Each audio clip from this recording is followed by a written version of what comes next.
sosialisasi. Iya, sosialisasi, lebih kepada sosialisasi sendiri. Belum penerapan. Penerapannya kita yang udah menerapkan, kita bisa mungkin ketika melaksanakan keyakinan kelas bisa kita tonton, kita kasih lihat teman-teman ya bisa. Jadi ini loh kita udah melaksanakan, teman-teman bisa melihat, bisa mungkin mencontoh atau bisa menerapkan di kelasnya masing-masing gitu. Tapi secara global kita sosialisasi dulu materi tentang budaya positif itu, Bu. Jadi rencana materi bisnis seperti apa? Kayak ini kemarin ya mungkin Jadi sosialisasinya ke siswa atau ke guru? Guru. Ya. Cuma gini masalahnya kan kami bertiga gitu ya, fasilitator. beda fasilitator dan itu Iya. kita nggak bisa dalam satu hari itu tiga-tiganya gabung langsung, nggak bisa sambung menyambung gitu. Jadi satu CGP itu menjelaskan secara utuh tentang budaya positif itu dari awal sampai akhir. Nah permasalahannya jadi masalah kalau dengan Orangnya itu orangnya audiensnya itu juga, juga. cuma nggak bosan Ya gitu. itu dia, Bu. Sekarang gini aja, karena bosan, ini kan kita bukan anak-anak ya, kan guru audiennya nih. Tujuannya kita kan membantu teman juga, terutama teman yang sedang CGP, ya kan ya. Jadi mungkin nomor 1 ini, kalau nomor 2 itu kan makin mantap, nomor 3 makin mantap. Biarin saja nggak apa-apa, karena apa? Karena kan pendampingnya apa, fasilitatornya kan beda-beda. Coba gimana menurut teman-teman? Mau gitu? Apa mau dibagi 3? Sedikit dong. Ya kita ada ketentuannya 10 ya. Oh, minimal 10. Minimal 10. Oh ya udah. Tapi kalau menurut ibu kan makin mantap gak? Mungkin gaya Pak Alvin dengan Miss Mary kan beda-beda. Ntar udah muncul lagi ini, ada yang belum tersampaikan sama Bu Retno, udah tersampaikan sama Pak Alvin. Apa yang Pak Alvin belum sampaikan tersampaikan oleh Bu Retno atau Miss Mary, bisa aja. Bagaimana kalau begitu? Jadwalnya 3 minggu cukup nggak? Cukup sih, apa yang Januari sih bisa. Kalau minimal 10 dibagi 3, 30. Apa mau 3 kali gitu? ulang, 3 kali ulang. Nah, isinya maksudnya misalnya gini Bu, hari Kamis kita kan ada jadwal hari Kamis. Kamis pertama misalkan saya misalkan ntar Kamis berikutnya misalkan iya. Jadi audiennya kan itu juga, teman semua ngikut. Nah itu maksud itu tadi. Nggak masalah, nggak akan bosan dia kan menyampaikan teman-teman kan beda-beda.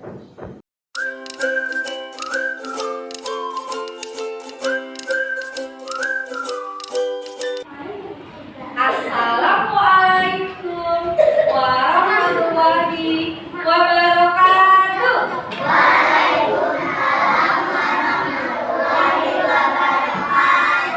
Apa kabar anak-anak hebat?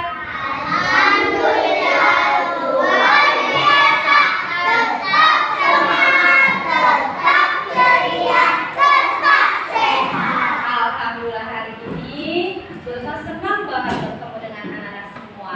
Nah hari ini kita nanti akan membuat keyakinan kelas. Apa ya keyakinan kelas? Dia betul sudah menyiapkan karton bertuliskan keyakinan kelas. Nanti akan Bruno tempel, tapi sebelumnya Bruno akan tanya dulu. Ada yang tahu apa sih keyakinan kelas itu? Amira. Apa keyakinan kelas? Humaira. Rukun. Selita. Baik kepada teman. Oh, itu termasuk contoh-contohnya ya. Tapi Bruno akan jelaskan terlebih dahulu. Keyakinan kelas itu adalah kesepakatan kelas yang berisi nilai-nilai yang baik, sikap-sikap yang baik ketika berada di dalam kelas. Ya, jadi kesepakatan kelas disepakati oleh seluruh murid dan guru. Apa saja yang harus kita lakukan di kelas kita. Nah, sekarang Bruno mau tanya.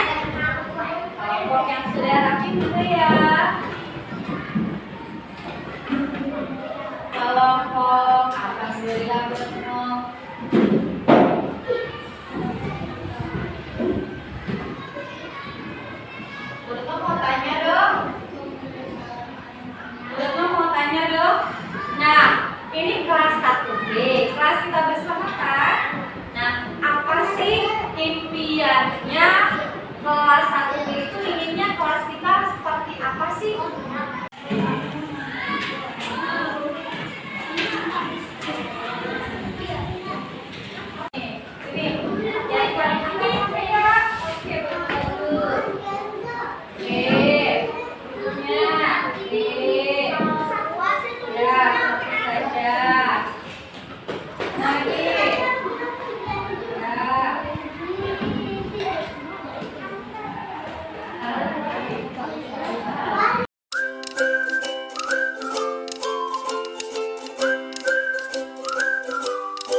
Bagaimana perasaan Awi setelah kita membuat keyakinan kelas? Senang dan bahagia karena kelas kita bisa menjadi bagus dan tertib dan bersih dan teman-teman kita bisa menjadi lebih baik daripada sebelumnya. Oke, terima kasih Awi. Sama.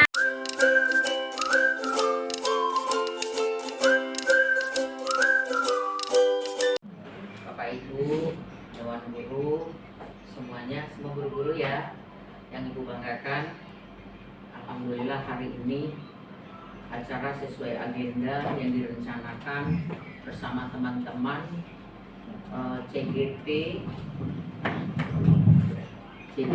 Angkatan 7 ya, dimana dalam hal ini nanti akan ada acara khusus sosialisasi ya Bu, penyampaian program yang mereka sudah pelajari, dan ini juga harus disosialisasikan kepada teman-teman sesama rekan guru.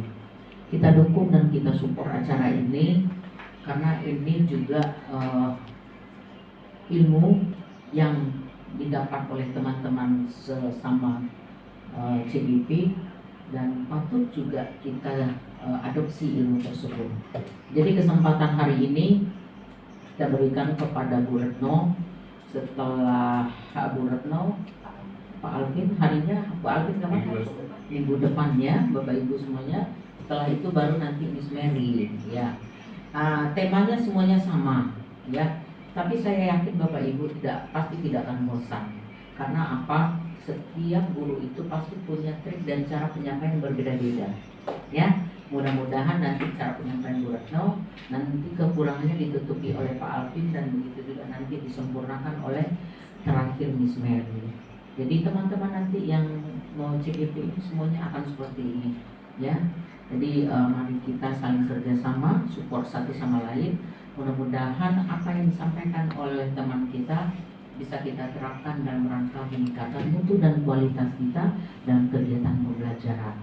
Nah, Bapak Ibu teman-teman semuanya, hari ini agendanya itu tidak bersamaan, jadi kita berbagi ya. Tapi syaratnya sudah terpenuhi ya Bu Retno ya.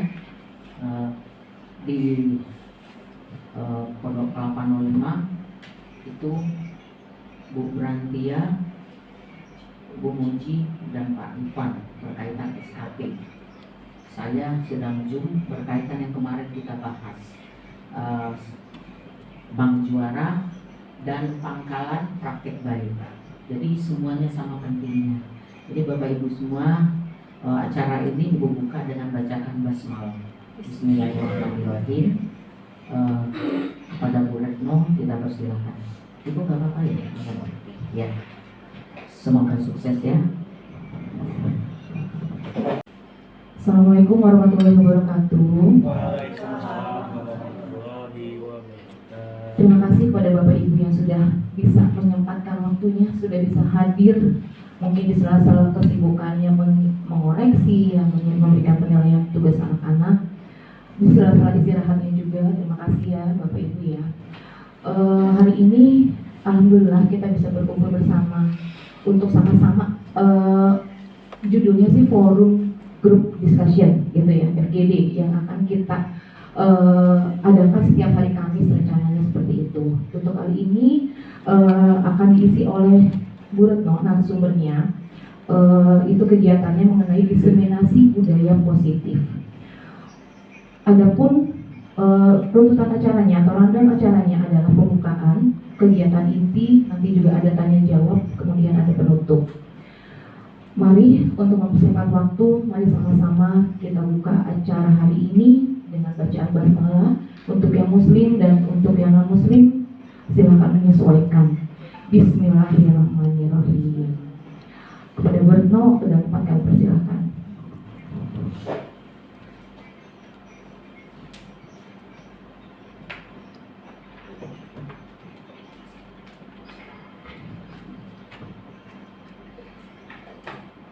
Ya, terima kasih Miss Prima yang sudah memandu jalannya kegiatan pengindasan hari ini. Baik, saya buka. Assalamualaikum warahmatullahi wabarakatuh. Apa kabar guru-guru hebat? Alhamdulillah. Tetap semangat? Tetap semangat. Sudah makan semua ya? Oh, ada yang belum. Nanti ya setelah selesai acara ini, Bapak dan Ibu boleh yang mau makan silahkan makan ya. Baik, pada kesempatan kali ini izinkanlah saya mohon izin Bapak dan Ibu untuk belajar bersama, sharing materi tentang modul 1.4 budaya positif ya kepada Bapak dan Ibu sesuai dengan pemahaman yang saya terima dari instruktur maupun fasilitator. Baik Bapak dan Ibu, kita mulai saja ya. Oke. Saya akan perkenalkan terlebih dahulu, ini ada Bapak Ismail sebagai fasilitator saya, kemudian Ibu Erni Setianingrum pengajar praktik, dan saya sendiri CGP Angkatan 7 DKI Jakarta. Ya, budaya positif. Pernahkah Bapak dan Ibu mendengar istilah budaya positif? Ada yang pernah mendengar? Pernah. Apa ya Pak Alvin? Budaya positif adalah sesuatu yang kita akan menyampaikan atau menyampaikan hal-hal yang positif, dicontohkan misalnya kebiasaan setiap hari, terus dengan adanya 3M, terus dengan adanya membaca doa sebelum pembelajaran, dan lain-lain. Oke, ya. Ya, terima kasih Pak Alvin, betul sekali. Budaya positif, kalau kita lihat dari kata asal budaya, budaya itu tradisi, pembiasaan yang positif, ya. Jadi budaya positif ini diterapkan di sekolah guna menanamkan karakter atau pembiasaan baik di setiap sekolah maupun di kelas kita masing-masing. Ya, tadi contohnya apa tadi? Bisa kegiatan literasi, kemudian kegiatan membaca doa, ya, dari mulai pembelajaran maupun akhir kegiatan pembelajaran. Kemudian ada kegiatan juga mungkin sholat, gitu ya, pembiasaan buat yang religius dan lain sebagainya. Nah, budaya positif di sekolah sangatlah penting untuk mengembangkan anak-anak memiliki karakter yang kuat sesuai profil pelajar Pancasila. Nah, ketika kita melihat profil pelajar Pancasila adalah goal dari kurikulum Merdeka. Nah, profil pelajar Pancasila ini bisa kita terapkan di kegiatan intrakurikuler, ekstrakurikuler maupun budaya positif. Nah, budaya positif ini linknya kemana atau goalnya kemana? Pembentukan karakter. Karakter yang bagaimana? Yang sesuai dengan profil pelajar Pancasila. Gitu ya. Banyak sekali kegiatan-kegiatannya, mungkin Jumat bersih, tadi literasi dan lain sebagainya. Nah, seorang pendidik harus memiliki, meyakini dan menerapkan nilai-nilai kebajikan yang disepakati sehingga tercipta budaya positif yang berpihak kepada murid. Filosofi Ki Hajar Dewantara adalah pembelajaran berpusat kepada murid atau student center. Jadi kegiatan pembelajaran yang ada di sekolah kita yaitu berpihak kepada murid. Ya, oke. Nah, yang akan saya bahas terkait budaya positif. Budaya positif ini ada 6, yaitu disiplin positif dan nilai-nilai kebajikan universal, kemudian motivasi, hukuman, penghargaan, restitusi, kemudian keyakinan kelas, kebutuhan dasar manusia, 5 posisi kontrol, dan segitiga restitusi. Kita beranjak yang pertama Bapak dan Ibu, yaitu disiplin positif. Kalau kita mendengar kata disiplin, apa yang terbayang Bu, Pak? Disiplin ke asing ya, dari kata istilah disiplin itu berarti apa ya? Aturan, betul. Aturan, ya. Nah, disiplin positif ini adalah untuk menciptakan murid yang merdeka, tadi sesuai filosofi Ki Hajar Dewantara, syarat utamanya adalah harus ada disiplin yang kuat. Disiplin di sini, disiplin positif ini maksudnya ada disiplin yang lahir dari dalam dirinya sendiri, atau unsur intrinsik, bukan ekstrinsik, atau internal, ya, bukan eksternal. Jadi disiplin positif ini arahnya adalah munculnya kesadaran diri untuk melakukan sesuatu tuh karena dari dirinya sendiri, bukan karena takut dimarahi guru atau mungkin takut dihukum. Ngerjain PR, aku tuh kalau nggak ngerjain PR dihukum sama bu guru. Tapi bukan karena kesadarannya aku ngerjain PR biar aku pinter, biar aku tambah jago, bukan karena seperti itu, ya. Tapi disiplin positif di sini adalah motivasi yang muncul dari dirinya sendiri untuk melakukan nilai-nilai yang dia hargai. Sehingga ketika seorang anak sudah ada di dalam dirinya disiplin positif, dia bisa mengontrol dirinya sendiri dalam hal bertindak. Saya melakukan ini karena ini, bukan karena motivasi atau unsur eksternal. Yang tadi faktor takut supaya gurunya nggak marah, atau mungkin nanti biar dikasih sesuatu hal, bukan seperti itu. Tapi disiplin positif lahir dari dirinya sendiri munculnya, dan ini tidak mudah untuk menerapkannya, ya, terutama mungkin buat siswa kelas 1 ya Miss ya, karena untuk memunculkan seperti itu kita harus akan mancing-mancing. Mungkin nanti ketika sudah beranjak kelas yang lebih tinggi, secara lambat laun kesadaran itu mungkin akan tumbuh dengan sendirinya. Nah, sebagai pendidik, tujuan kita adalah menciptakan anak-anak yang memiliki disiplin diri, sehingga mereka bisa berperilaku dengan mengacu pada nilai-nilai kebajikan universal dan memiliki motivasi intrinsik, bukan ekstrinsik. Nilai-nilai kebajikan universal adalah nilai-nilai yang baik, nilai-nilai yang berlaku secara umum, gitu ya. Berikutnya adalah 3 motivasi perilaku manusia. Ada 3 motivasi perilaku manusia yang mendasari seseorang melakukan suatu hal. Ya, yang pertama adalah untuk menghindari kenyamanan, ketidaknyamanan atau hukuman. Yang kedua, untuk mendapatkan imbalan atau penghargaan dari orang lain.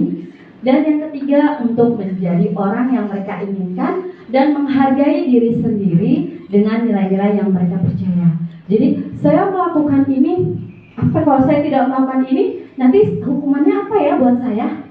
Kalau saya melakukan ini, apa ya imbalannya buat saya? Jadi melakukan sesuatu karena suatu hal, karena faktor eksternal, karena ada sesuatu yang dia pengen mungkin dikasih imbalan, dia takut dikasih hukuman.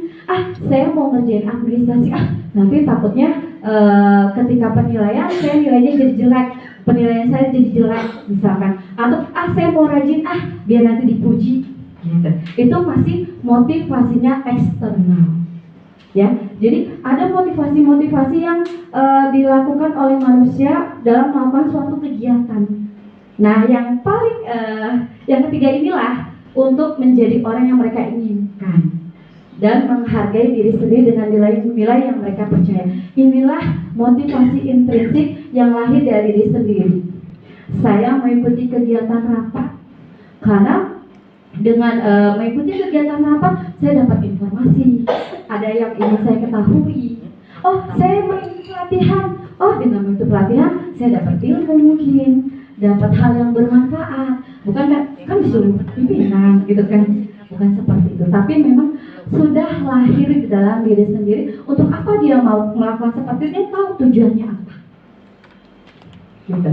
Bukan karena ingin dihukum, takut dihukum, atau ingin mendapatkan penghargaan ataupun pujian. Nah, hukuman ini adalah suatu yang menyakitkan harus terjadi. Biasanya kalau kita memberikan hukuman ke anak, pasti akan ada dampak psikologisnya. Kalau kita dikasih hukuman, jangan pesan dari kita dikasih hukuman gak enak, dikasih hukuman.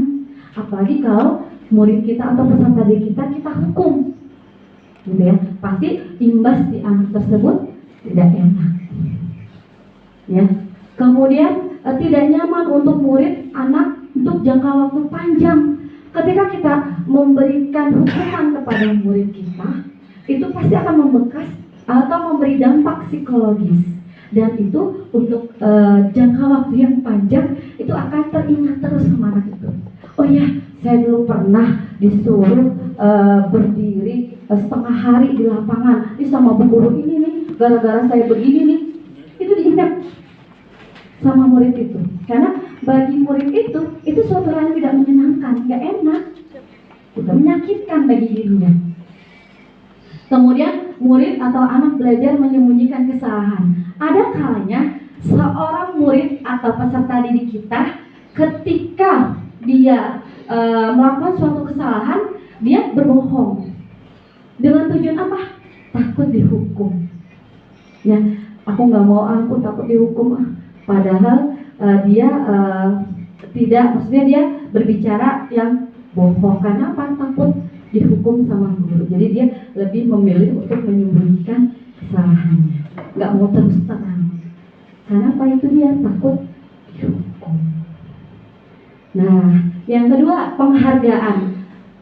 Alfred Kohn mengemukakan baik penghargaan maupun hukuman adalah cara-cara mengontrol perilaku seseorang yang menghancurkan potensi untuk pembelajaran yang sesungguhnya.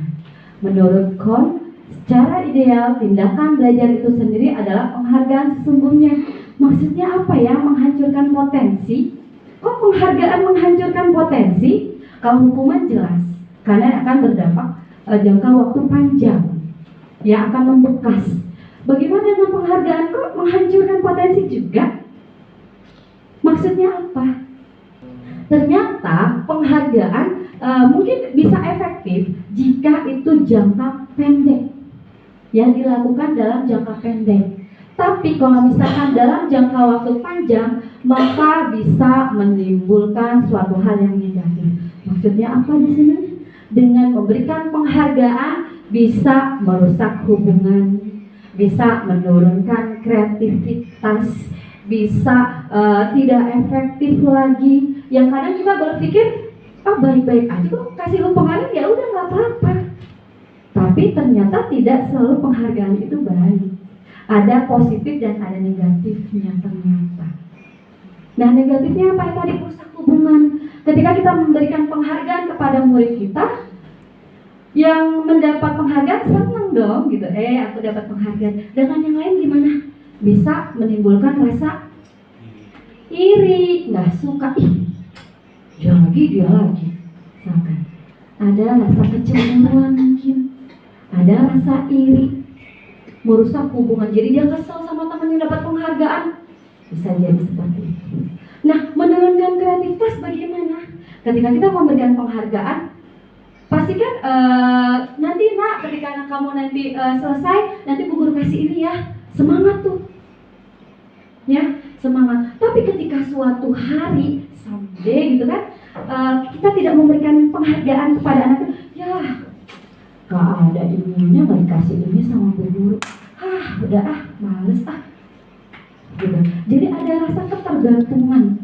Dia melakukan ini karena pengen mendapatkan suatu hal, ingin mendapatkan imbalan, tapi bukan lahir dari dirinya sendiri. Ya, jadi kreativitas anak tersebut, kualitas belajar anak tersebut bisa semakin hari semakin menurun. Karena itu dia, karena pengen melakukan suatu hal, pengen dapat ini, gitu. Penghargaan ini masih bisa efektif betul, tapi jangka waktu yang pendek. Kalau terus meneruskan kita lakukan, itu nggak akan baik dampaknya bagi anak, akan ketergantungan. Kayak mengharapkan ini nanti bu guru akan kasih ini nih, aku mau rajin kerjanya, atau aku harus teliti terus ketika bu gurunya tidak memberikan, udahlah, tar aja lah ngerjainnya, udahlah sebisa aku aja, turun tuh kreativitasnya, kualitas belajarnya. Ya, ternyata saya juga baru tahu pas waktu mendapatkan dari instruktur, ternyata penghargaan tidak selalu baik, gitu. Disitunya ya. Oke, dengan restitusi adalah proses menciptakan kondisi bagi murid untuk memperbaiki kesalahan mereka, sehingga mereka bisa kembali pada kelompok mereka dengan karakter yang lebih kuat. Nah, ini restitusi adalah salah satu alternatif, bukan salah satu alternatif yang paling oke lah ya, untuk menyelesaikan permasalahan di anak tersebut. Ya, kadang kita menjadi seorang penghukum atau kita maunya ketika anak tersebut melakukan kesalahan, kita langsung menghukum, memberikan sanksi. Nah, restitusi ini tidak. Jadi kita bicara baik-baik dengan anak tersebut, mencari tahu permasalahannya, alasannya apa, dan membantu mereka untuk memperbaiki kesalahannya. Sehingga anak tersebut bisa kembali ke kelompoknya dengan tekad yang kuat. Oke, aku harus memperbaiki diri, aku harus seperti ini. Bukan malah jadi rendah diri karena mungkin teman-temannya tahu dia melakukan suatu hal kesalahan, dikucilkan. Tidak, tapi guru di sini berperan untuk mengajak anak tersebut duduk bersama, kita ngobrol bareng, apa sih masalahnya, kita cari tahu sampai menemukan solusi terbaik untuk memecahkan masalah mereka. Kebutuhan bertahan hidup, kasih sayang dan rasa diterima, penguasaan, kebebasan dan kesenangan. Kalau kebutuhan bertahan hidup pasti berkaitan dengan apa Pak Bu? Makan, minum, sandang, pangan, papan. Setiap orang tidak bisa memungkiri kebutuhan bertahan hidup, ya. Semua membutuhkan itu. Oke. Yang kedua, kasih sayang dan rasa diterima. Nah, kadang kita melihat seorang anak, kok caper ya nih anak ini ya, kok aneh sih tingkahnya gitu ya. Kadang kita, ini ada apa sih sama anak ini? Bisa jadi anak tersebut mungkin butuh kasih sayang dari guru. Terus, anak itu diem aja, kok nggak mau main sih sama teman-temannya? Gitu. Dia butuh ketika dia berteman dengan anaknya, dia bisa diterima, nggak dikucilkan mungkin ya, tapi bisa diajak bersama, bareng, ya. Setiap anak nggak hanya nggak hanya anak-anak gitu ya, nggak hanya peserta diri, kita pun orang dewasa pasti membutuhkan rasa kasih sayang dan diterima. Apalagi kita di lingkungan kerja, butuh diterima di lingkungan kerja, butuh disayang sama rekan kerja. Nah, yang ketiga adalah penguasaan. Nah, penguasaan ini adalah dia ingin dihargai, memiliki kompetensi penguasa terhadap suatu bidang. Misalnya anak-anak yang jago silat yang juara-juara itu, ya, dia bisa menunjukkan, aku jago loh di silat loh, aku dapat juara loh. Kadang anak-anak yang berprestasi itu butuh dihargai karena dia berprestasi. Dia mengharapkan orang-orang yang lainnya pun bisa menghormati dia atau memandang dia, menghargai dirinya dia, gitu. Ya, kompeten, ya, penguasaan terhadap suatu bidang atau keterampilan. Jadi butuh diakui, dia jago ini loh, dia jago matematika loh. Gitu. Kadang balik lagi ke kita gitu ya, penguasaan pasti setiap orang punya keunikannya masing-masing gitu, punya keahliannya di bidangnya masing-masing, tanpa mungkin dia ketahui dia jago loh di sini. Kadang malah diinfokan sama orang lain, kamu bisa kok begini, bisa kok begini gitu. Nah, ini juga merupakan salah satu kebutuhan dasar manusia, dihargai sama orang lain. Kemudian kemudian dasar manusia berikutnya adalah kebebasan. Siapa sih yang mau disangkar aja? Pasti ingin bebas, ingin menentukan pilihannya masing-masing, nggak ingin diatur terus-menerus. Itu kebutuhan kita. Refreshing lah, atau jalan-jalan lah, atau berkumpul lah, ya, supaya apa? Mungkin dengan memenuhi kebutuhan kesenangannya, dia bisa kembali lagi nanti ke kelompoknya dengan riang gembira, nggak mungkin sedih lagi, nggak mungkin stres, gitu. Ya, ini adalah 5 kebutuhan dasar manusia. Sama halnya terhadap anak-anak, ini dia juga sama. Anak-anak butuh kesenangan. Bagaimana kita merancang pembelajaran yang menyenangkan anak? Mungkin dengan game, gitu. Kebebasan, apalagi kita menerapkan kurikulum merdeka, memberikan kebebasan kepada anak untuk belajar. Kita mau ngapain nak? Gitu. Ya, dan pembelajaran berpusat kepada teori. Nah, ini adalah kebutuhan dasar manusia. Berikutnya ada 5 posisi kontrol. Yang pertama adalah penghukum, kedua adalah pembuat merasa bersalah, ketiga pemantau, 4 teman, dan 5 manajer. Apa sih penghukum itu? Nah, penghukum itu biasanya seorang guru melakukan marah-marah, mungkin ya marah-marah, nadanya tinggi atau keras kepada seorang anak yang mungkin melakukan sebuah pelanggaran. Kamu kenapa datang terlambat? Kenapa nggak bangun pagi? Pokoknya marah-marah. Sampai mungkin bisa sampai menunjuk-nunjuk. Nadanya tinggi, bawaannya marah-marah, tidak memberikan kesempatan anak itu untuk mau menjelaskan, dikat lagi, langsung marah-marahin lagi. Nah, kamu pokoknya lari 10 kali lapangan. Nah, itu adalah posisi penghukum, memberikan hukuman. Kemudian yang kedua adalah pembuat merasa bersalah. Nah, ini tidak seperti penghukum, nadanya lebih rendah. Tapi pernyataan-pernyataan yang guru sampaikan menyalahkan, menyudutkan anak itu bahwa dia salah. Tapi nggak sekencang penghukum marah-marahin dia, nadanya tinggi, gitu. Tapi di bagian yang pembuat merasa bersalah, jadi anak menjadi, ya Allah, aku salah banget ya Allah, hampir guru begitu. Jadi kayak dia ini bersalah banget gitu. Walaupun ada gurunya nggak tinggi, kamu bikin ibu kecewa nak, kamu bikin ibu sedih. Kenapa sih kamu begini? Kenapa sih nggak belajar yang pintar? Belajar yang pintar, biar bu gurunya nggak sedih. Kalau begini kan bu guru jadi sedih. Jadi anak itu, tapi langsung memendam ke dalam hatinya gitu. Yes, ya Allah, bu guru sedih ya, bu guru kecewa ya sama aku ya, gara-gara aku begini ya. Itu jadi anak tersebut merasa bersalah.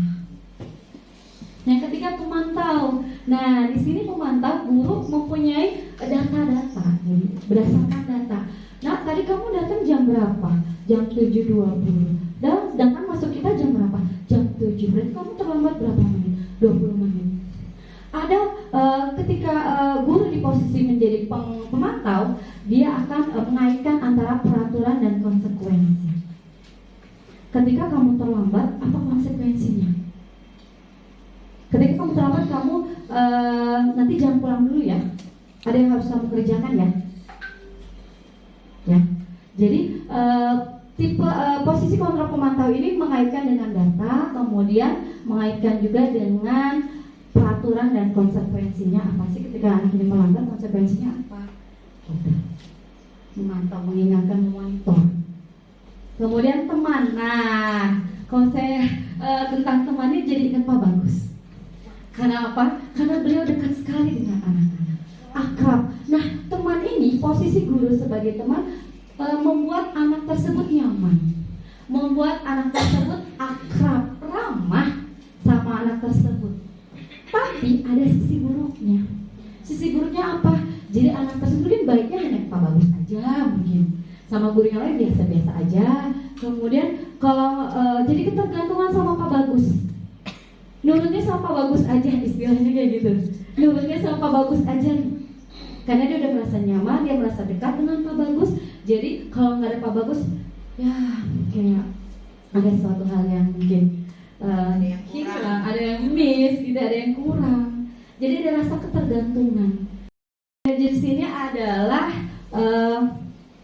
mengontrol atau mengatur murid kita, ya, mengatur murid kita supaya misalnya tadi terlambat, kita tidak langsung serta-merta menghukum, membuat dia merasa bersalah, terus menjadi pemantau, memberikan konsekuensi. Tapi di sini manajer ini kita duduk bersama, kenapa, mencari tahu alasan, ngobrol bareng.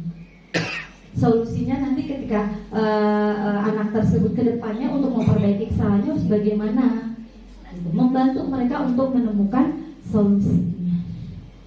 Nah, yang ideal adalah yang mana Pak Bu? 5 posisi kontrol ini. Sebagai pendidik yang ideal yang mana ya? Manajer, betul Pak. Inilah sebenarnya yang dibutuhkan oleh seorang pendidik untuk mengelola muridnya di kelas masing-masing. Itu sebagai perannya sebagai manajer. Ya Pak Alvin ya. Iya, siap Bu, Oke, manajer. ya. Oke, mudah-mudahan kita belajar bersama. Kemudian kita mencoba untuk menjadi manajer di kelas kita masing-masing ya Pak Bu ya. Oke, jangan serta-merta kita mungkin mengikuti pola yang lama, istilahnya ketika ada anak melakukan kesalahan kita langsung serta-merta menghukum. Tapi kita bisa ajak duduk bareng, ngobrol bareng, mencari tahu permasalahannya apa, kebutuhan yang dia inginkan apa, solusi terbaiknya apa untuk memperbaiki kesalahannya. Gitu. Ya, posisi kontrol manajer. Guru sebaiknya mengambil posisi kontrol ini karena apa? Guru mempersilahkan murid mempertanggungjawabkan perilakunya, mendukung murid agar dapat menemukan solusi atas permasalahannya sendiri. Nah, keyakinan kelas. Berikutnya adalah keyakinan kelas. Mengapa keyakinan kelas?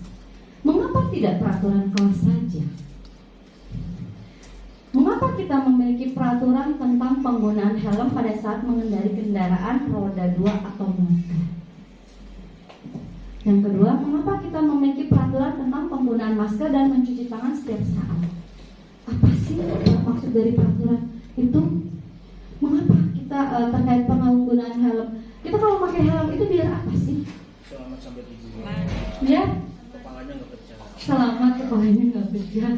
Biar selamat. Ada keselamatan yang mau kita tuju, gitu ya. Kemudian kita harus menggunakan masker dan mencuci tangan, menghindari bakteri. Buat apa? Supaya kita sehat. Ya, setuju ya? Yang tadi yang poin yang pertama supaya kita selamat menggunakan helm. Kemudian yang kedua kita menggunakan masker biar kita sehat. Nah, kesehatan dan keselamatan ini yang merupakan nilai-nilai keyakinan. Kalau peraturan kadang dibuat tanpa kita tahu apa sih manfaatnya, tujuan mulianya dari peraturan ini. Tapi kalau balik lagi keyakinan kelas, kita tahu maksud dari peraturan kelas itu apa, tujuannya ke arah mana. Dan itu kita itu berlaku menjadi nilai-nilai kebajikan atau universal. Ya. Nah, ini kemarin saya tapi ini dulu penjelasan dulu, baru nanti saya kasih perlihatkan praktek keyakinan kelas di kelas 1. Nah, keyakinan kelas ada beberapa hal yang perlu diperhatikan dalam pembuatan keyakinan kelas. Antara lain, 1, keyakinan kelas bersifat lebih abstrak daripada peraturan yang lebih rinci dan konkret. Maksudnya apa? Nggak terlalu panjang lebar, lebih simpel. Ya, kalau peraturan kan panjang banget bahasanya. Harus menggunakan helm, blablabla. Kalau keyakinan kelas lebih simpel, lebih abstrak. Bahasanya gitu ya, lebih kalimatnya lebih pendek atau lebih simpel. Tapi berlaku umum. Yang kedua, keyakinan kelas berupa pernyataan-pernyataan universal, nilai-nilai kebajikan yang diyakini bersama. Entah mungkin nilai tadi keselamatan, kesehatan, gotong royong, tanggung jawab, mungkin, dan lain sebagainya. Yang ketiga, pernyataan keyakinan kelas senantiasa dibuat dalam bentuk positif. Maksud positif hindari dari kata jangan, dilarang, jangan membuang sampah sembarangan, dilarang mencoret-coret dinding kelas. Hindari kata dilarang maupun jangan. Ya, ubahlah menjadi kalimat yang positif. Keyakinan kelas hendaknya tidak terlalu banyak, sehingga mudah diingat dan dipahami oleh semua warga kelas. Jadi nggak usah banyak-banyak, tapi yang mungkin dibutuhkan oleh kelas tersebut dan mudah diingat untuk dilaksanakan. Berikutnya, keyakinan kelas sebaiknya sesuatu yang dapat diterapkan di lingkungan tersebut. Kita buat keyakinan kelas ya untuk diterapkan, bukan kita buat keyakinan kelas tapi kita boleh apa sih, ngawang-ngawang gitu loh. Boleh istilahnya udahlah ini aja gitu. Tapi tidak. Keyakinan kelas itu adalah nilai-nilai yang memang disepakati bersama oleh murid untuk menerapkan budaya positif, disiplin positif di dalam kelasnya, sehingga pembelajaran berpusat kepada murid menyenangkan, gitu ya, kondisinya jadi nyaman, kondusif. Gitu. Jadi setiap kelas bisa saja berbeda nanti keyakinan kelas. Keyakinan kelas 1A bisa saja berbeda dengan keyakinan kelas 1B. Apa yang diinginkan murid-muridnya? Gitu. Ya, dengan kelas 4 bisa beda. Itu oke, nggak apa-apa. Itu kan dari anak-anak yang mau seperti itu, disepakati bersama. Ya udah. Kalau munculnya dari guru, bukan dari keinginan murid, mungkin dalam diri anak itu, saya nggak setuju nih dengan yang ini, cuma dia nggak bisa berbicara, bukan dari dirinya. Maka ketika dia nggak serap atau nggak mau, dia gimana mau melakukan? Tapi kalau memang dari anak-anak disepakati bersama, setuju, bisa. Pembuatan keyakinan kelas 1B.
Di sini.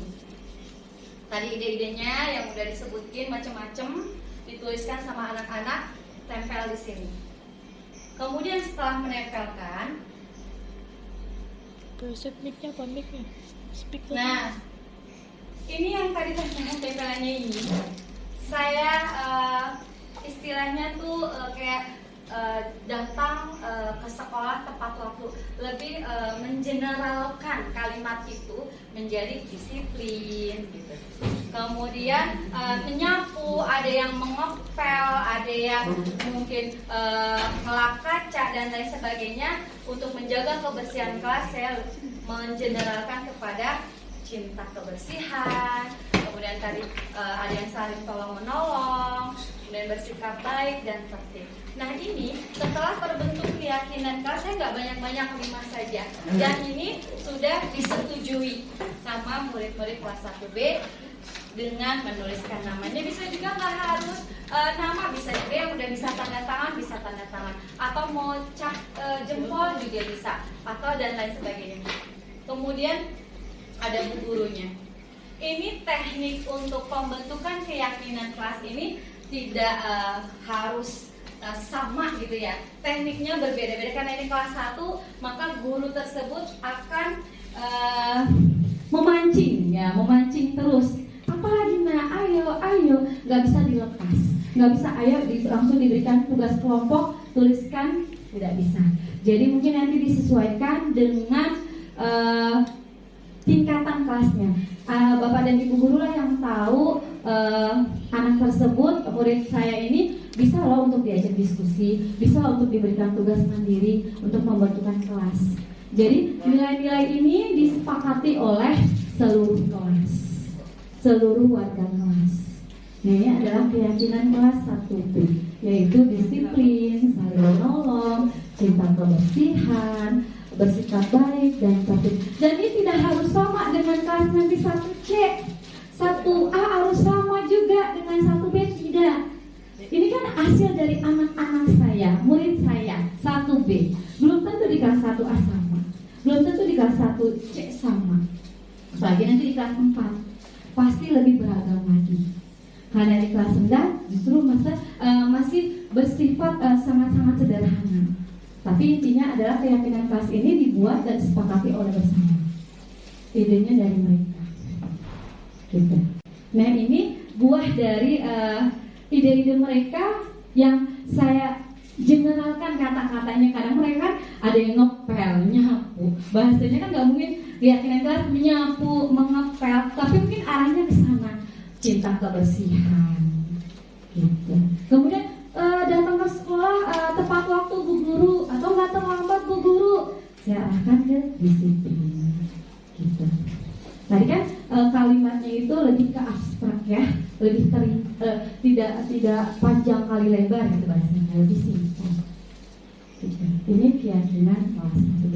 Bapak dan Ibu bisa memulainya, mungkin Pak Alvin nanti, Bu Miss Mary, bahkan mungkin Bapak dan Ibu yang lain bisa untuk menerapkannya. Bisakah keyakinan kelas ini diperbaharui? Bisakah Pak Bu? Bisa, disesuaikan dengan kebutuhan kelas itu sendiri. Ada yang mungkin ditambahkan, kayaknya perlu nih ditambahkan keyakinan kelas, kita tawarkan ke anak-anak. Setuju? Oke, kita ubah, kita tambahkan. Yang penting disetujui bersama dan diketahui juga. Nah, yang berikutnya adalah segitiga restitusi. Tadi ada yang bertanya, apa sih itu segitiga restitusi? Nah, bentuknya segitiga ya. Nah, tadi ada kata restitusi, di sebelumnya sudah saya jelaskan.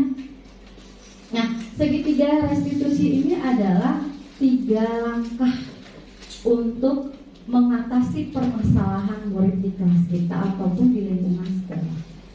Yang pertama adalah menstabilkan identitas, kemudian validasi tindakan yang salah, dan yang ketiga menanyakan keyakinan.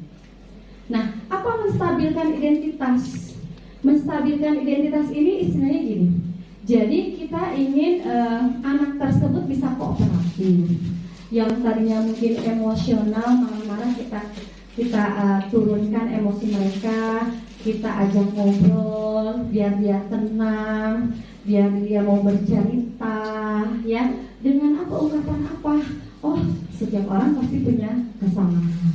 Sama, Bu Guru juga pernah melakukan kesalahan. Oh, dia mungkin bisa lebih tenang, nggak disalahkan, gitu. Yang tadinya mungkin agak marah-marah atau mungkin kesel, dan mulai turun nadanya, emosinya udah mulai reda, ya. Kemudian validasi tindakan yang salah. Nah, kita cari tahu, tanyakan apa sih alasannya anak tersebut terlambat. Kenapa anak tersebut tidak mengerjakan PR? Kenapa anak tersebut nyontek? Ya, jadi kita pengen tahu alasan yang dilakukan oleh anak tersebut. Karena setiap tindakan pasti memiliki tujuan atau maksud.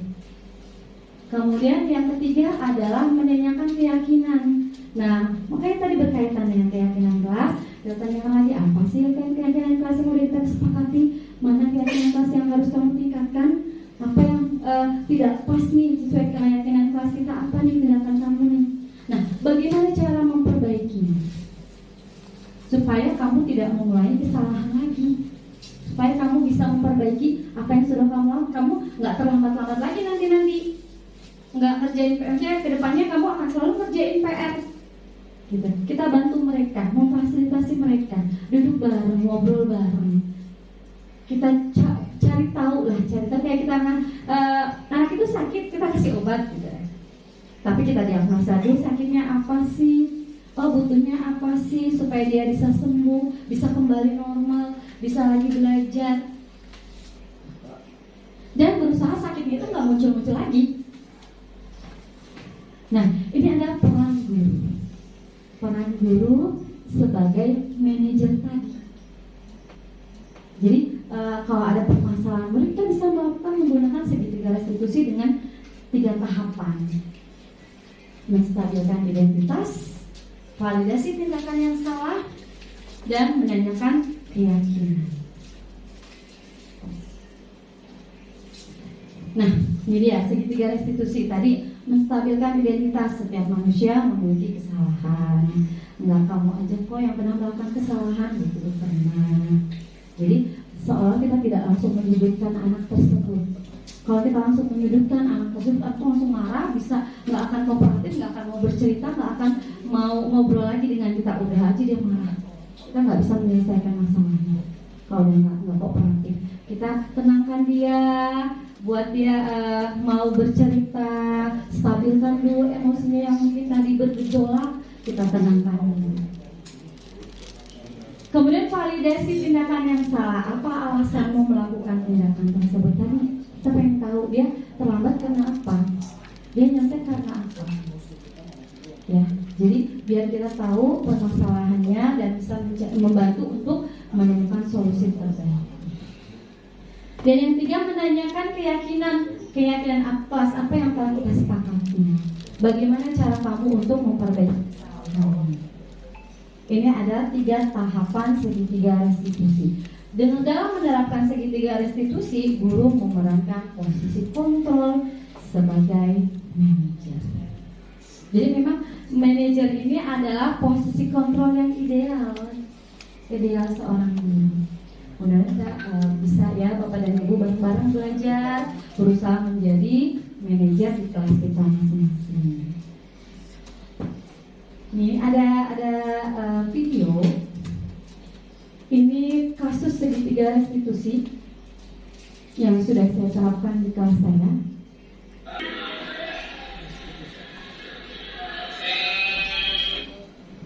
Ini kasusnya Sultan terlambat masuk kelas. Dia terlambat 30 menit datang ke kelas. Kemudian setelah kegiatan pembelajaran usai, ibu guru memanggil Sultan.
Terima kasih banyak. Saya kembalikan kepada moderator. Ya, terima kasih kepada Bu Retno. Sekali lagi tepuk tangan dong Bapak Ibu yang meriah. Biar ngantuk kita. Alhamdulillah yang pasti sudah bertambah ilmunya hari ini, betul? Insyaallah, iya. Iya, tadi itu kalau boleh saya simpulkan dari awal ya. Intinya sebenarnya kita ke budaya positif ya Bu Retno ya. Satu, budaya positif di atas. Tapi sebenarnya itu goalnya, itu karakter peserta didik. Tapi kalau boleh saya bilang, sebenarnya targetnya bukan hanya peserta didik sih, kita juga gurunya ya. Kontrol emosi loh sebenarnya. Betul, ibaratnya kita manajer. Betul, awalnya itu keteladanan, kontrol emosi. Di awal itu pasti kita ngerasanya nggak bisa, dia dibilangin emang nggak bisa, gimana mau diomongin baik-baik gitu kan. Karena kalau kita udah marah aja dia masih belum bisa, Miss, masih berulang aja, harus gimana dong nih gitu. Kita coba yuk Bapak Ibu yuk. Jujur saya Bu Retno, kita di kelas 1 saya merasakan tadi Bu Retno bikin seperti itu, kita bisa 2 hari bikinnya itu kayak begitu. Saya merasakan banget soalnya, karena memang lumayan susah gitu kan. Tapi belum tentu juga di kelas tinggi itu mudah. Ya nggak sih Bapak Ibu, kan semua kembali lagi ya ke kelasnya juga, ke kitanya juga sebagai gurunya. Nah, makanya di sesi yang sekarang, sesi tanya jawab, yuk kita sama-sama nih, kalau ada yang mau ditanyakan, yang tadi penjelasan Bu Retno kurang jelas, kurang paham atau seperti apa, yuk mari yang mau tanya silahkan. Yang mau sharing pengalaman di kelas, gampang kok, misalnya ini kayak gini mah, udah nih mah kecil nih, kelas saya nih kayak gini, saya udah bisa nih gitu. Yuk silahkan berbagi pengalamannya. Atau kalau mau yang sebenarnya gini, kalau yang saya mau tanyakan, ini kan gak hanya di guru kelas ya Bu Retno ya. Kalau di guru bidang studi itu gimana sih gitu kan? Yang secara pertemuannya hanya seminggu sekali gitu. Nah, yuk Bapak Ibu silahkan, yang mau bertanya jawab silahkan, yang mau bertanya saja silahkan, yang mau sharing silahkan. Yuk monggo yuk, waktunya diberikan kepada Bapak Ibu. Ayo silahkan Bapak Ibu, jangan ngantuk. Jangan ngantuk nih, Pak Alvin, silakan Bu Nelly mungkin yang kelas tinggi. Tadi contohnya kelas 1 loh Bu Nelly. Sekarang yang kelas tinggi nih Bu Nelly, Bu Mega mungkin punya pengalaman untuk memanage anak-anak. Sekarang kita sebagai manajer nih Bu Nelly, bukan hanya sebagai bukan hanya sebagai guru. Ternyata kita manajer seperti Bapak Hotman. Terima kasih Bu Prima sama langsung kita ya Ibu Retno. Ya, mungkin untuk emosi sosial yang ada di kelas itu ya, apalagi kami yang kelas 6 ini kan masa transformasi ya, kalau dikatakan ya, dari anak menjadi remaja pasti sangat banyak seperti kami ya. Jadi kalau untuk mengatasi yang seperti ini kan, jadi dia itu lebih banyak dia sudah menganggap dirinya yang paling benar. Kalau untuk anak kelas 6 merasa dia paling tua, paling power di sekolah ini, seperti kepada adik-adiknya seperti itu. Jadi saya mau tanyakan untuk mengatasi seperti ini bagaimana gitu Bu. Jadi karena saya paling kelas tinggi, itu semua masih anak-anak kecil. Lalu yang kedua, saya sudah merasa saya sudah remaja, tapi sudah ada perasaan seperti itu. Jadi terkadang kepada gurunya itu juga kita itu memberikan mereka itu memang motivasi ataupun ataupun saran yang mungkin mereka iya di mulut, tapi di hati mereka sudah mulai ada pemberontakan seperti itu. Menganggap hanya seperti ini. Kami ini bukan anak-anak lagi, kami ini sudah remaja, gitu, tolong seperti itu. Memang kita apalagi maka saya selalu kelas tinggi. Belum pernah saya mungkin kelas rendah itu saya paling rendah di kelas 3 dari dulu. Jadi mungkin perbedaannya itu sangat signifikan mungkin antara kelas rendah dengan kelas tinggi. Ini bagaimana menurut? Terima kasih. Ya, terima kasih Bu Nelly, silakan Bu Retno. Ya, terima kasih Bu Nelly, pertanyaannya wow, keren banget. Ya, setiap siswa pasti sesuai dengan tingkatan perkembangannya, tingkat kelasnya, pasti permasalahan yang terjadi pun beragam. Permasalahan di kelas 1 dengan kelas 2 mungkin masih levelannya sama, tapi ketika dengan kelas 1 dengan kelas 6 pasti jauh berbeda. Kelas 1 mungkin masih ke anak-anak, kelas 6 sudah dewasa. Tadi seperti kata Bu Nelly, menganggap dia sudah paling besar, aku ngerti ini, aku bisa ini, nggak usah dikasih tahu gitu istilahnya, ngeyel mungkin bahasanya. Beda dengan kelas 1 yang memang masih nurut-nurut aja, itu dikasih tahunya masih bisa, masih mau. Nah, disinilah peran guru. Tadi seperti saya bilang, ambillah peran kita sebagai manajer. Setiap, nggak hanya kelas 1 sih sebenarnya, sampai kelas 6, mungkin nanti SMP, nanti SMA, ambil posisi peran manajer. Kita yang mengambil peran itu. Jadi kita ajak duduk bareng anak tersebut, kita kasih pengarahan. Mungkin secara global dulu nih, nah mungkin kelas 6 kita kasih pembinaan dulu ya, arahan sikap yang baik. Kamu ketika sudah dewasa harusnya bersikapnya begini gitu ya. Kita berikan pembinaan dulu secara klasikal, secara global ke anak-anak tersebut. Tapi ketika terjadi suatu permasalahan, suatu konflik, maka ambil posisi peran sebagai manajer. Tadi 3 tahapan tadi, menstabilkan identitas, validasi tindakan yang salah, dan menanyakan keyakinan. Kita jangan sebagai guru langsung serta-merta menjadi penghukum. Hindari itu. Bisa jadi mungkin ya sekarang karena kita sudah mulai sedikit tahu banyak, ya udah kurangi hal-hal seperti itu. Mungkin kalau misalnya nggak ada, nggak usah gitu. Kita cari alternatif lain yang justru dengan memberikan kita penyelesaian, dia jadi sadar, tahu dia kesalahannya, dia bisa memperbaiki kesalahannya dia untuk menjadi lebih baik lagi. Ajak duduk bareng Bu Neli, kita ngobrol. Apalagi kalau udah kelas tinggi, enak ya ngobrolnya ya. Gitu, lebih nyambung, maksudnya lebih pas gitu ya. Nah kalau kelas 1 kayak tadi masih bahasanya masih bahasa masih lembut, maksudnya bahasanya masih kayak kita memperlakukan seperti anak-anak kecil gitu ya. Kalau ada kelas tinggi kita bisa lebih enak bahasanya, lebih ke teman juga bisa gitu ya. Ambil posisi sebagai manajer. Perlahan Bu Neli, tidak bisa langsung kita langsung cling gitu ya. Ini berproses, bertahap. Untuk menerapkan segitiga restitusi perlu proses, perlu tahapan-tahapan. Tapi balik lagi ke kemauan Bapak dan Ibu semuanya. Mau nggak? Yuk melakukan segitiga restitusi. Yuk ambil peran sebagai posisi manajer. Dan sekarang kita sama-sama yuk Pak Bu. Untuk apa? Ya untuk anak-anak kita. Pembelajaran berpusat kepada murid, siswa. Jadi segala sesuatunya kegiatan yang ada di sekolah buat apa? Ya buat murid. Visi misi sekolah, tujuan kita arahnya kemana? Ya ke murid. Semua serba arahnya ke murid. Bagaimana menciptakan mereka merdeka belajar, nyaman belajar di sekolah, senang, happy, dan lain sebagainya. Karena itu Bu Neli yang sesuai. Terima kasih Bu Neli. Terima kasih Bu Neli dan Bu Retno. Iya. Ada lagi kira-kira? Oh Pak Alvin mau, ayo silakan Pak Alvin. Udah Pak Alvin. Yuk silakan. Terima kasih moderator Minus 5 atas waktu dan tempatnya. Kalau saya sih nggak menanya.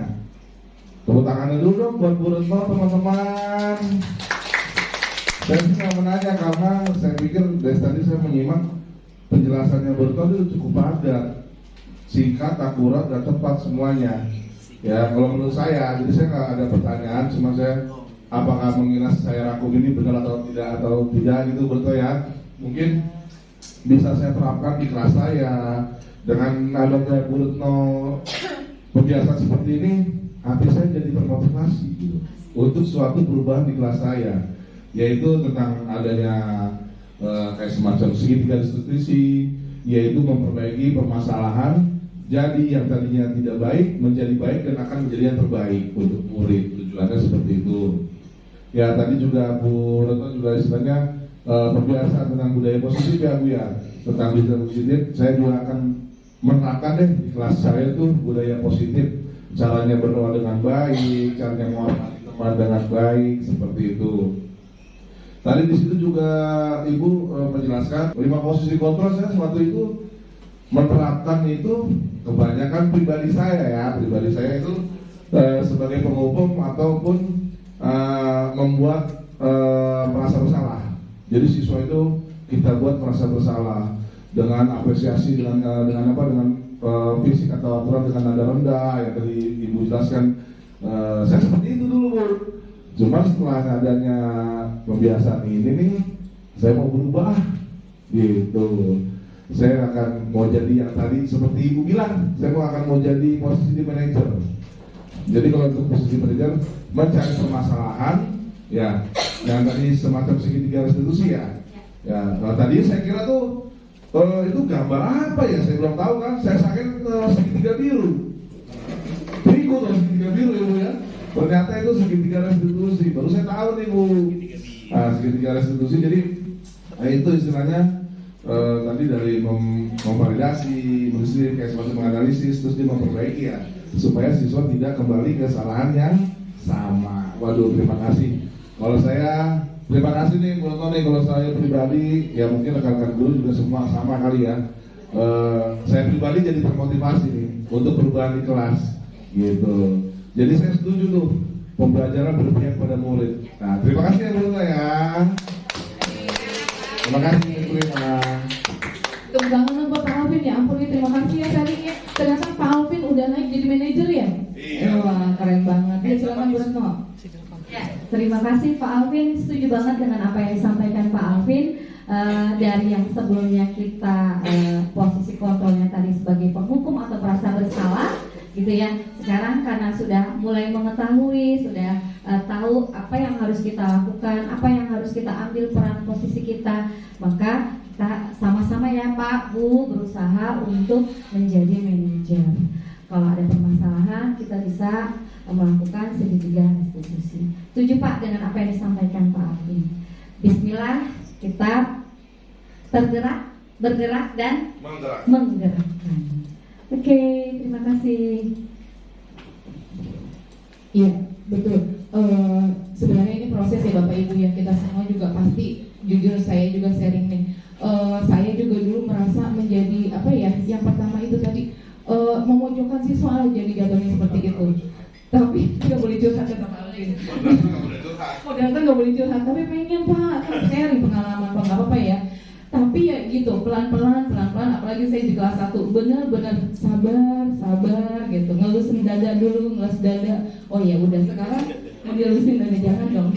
Terus ya udah yuk, kita yuk sama-sama Bapak Ibu, semuanya pasti kita pernah berada di level yang seperti itu, yang kita menjadi pemarah seperti itu. Tapi yuk sama-sama kita mengupdate diri untuk tidak untuk menjadi ke level manager, yaitu kita sama-sama yuk kita ajak bicara siswa. Bisa kok dia diajak bicara. Ternyata kelas 1 juga bisa ya Bu Retno ya, diajak bicara pelan-pelan pun bisa gitu. Ada lagi kah Bu Fauzana? Ada? Oh, sudah cukup. Sudah cukup teman-teman untuk hari ini.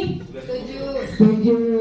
Ilmunya kita sudah bertambah ya, alhamdulillah ya. Baik, terima kasih teman-teman semuanya, Bapak Ibu sekalian. Terima kasih banyak atas waktunya. Terima kasih juga untuk Bu Retno yang sudah memberikan ilmu yang bermanfaat untuk hari. Tepuk tangan dong buat Bu Retno. Iya. Semoga besok lagi di FGD berikutnya kita juga makin bertambah ilmu kita. Terima kasih untuk hari ini, sama-sama kita ucapkan hamdalah, alhamdulillahirabbil alamin. Saya tutup acara hari ini. Wassalamualaikum warahmatullahi wabarakatuh. Waalaikumsalam. Assalamualaikum warahmatullahi wabarakatuh. Perkenalkan, saya Ibu Fauzana, rekan dari Ibu Retno Pandanwangi. Setelah saya mendengarkan diseminasi yang disampaikan oleh Ibu Retno tentang budaya positif, sangat bagus ya saya pikir ya, karena selama ini saya belum terlalu familiar dengan kata budaya positif tersebut.